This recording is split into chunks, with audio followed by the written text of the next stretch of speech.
आज तमाम मराठी बांधवांच्या महाराष्ट्र देशातच नव्हे जगात जे पण मराठी बांधव आहेत त्या सगळ्यांना असा उत्साह होता की दोन भावांना एकत्र पाहणं आणि दोन भावांनी सगळ्या महाराष्ट्राला जगाला आज दाखवलेला आहे। आणि उत्साह असा की आम्हाला दोघांनीही लढण्यासाठी अजून बळ दिलेला आहे।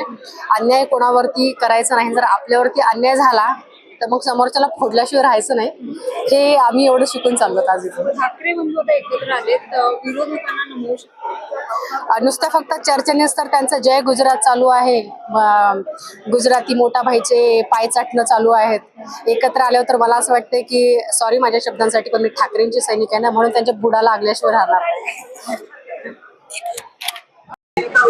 खूप छान वाटलं, 20 वर्षाची तपस्या पूर्ण झाली। नाही, खूप चांगलं वाटतं एकत्र आल्यापासून, कारण आम्ही लहानपणापासून शिवसेना बघितली, नंतर शिवसेनेची विद्यार्थी सेनेमध्ये मी लहानपणापासून राजसाहेबांबरोबर आहे आणि आता मनसेमध्ये आहे।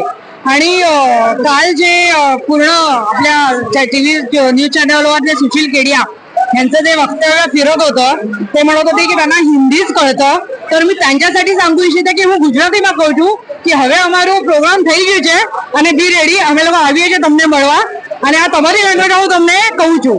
જય મહારાષ્ટ્ર, જય મનસે।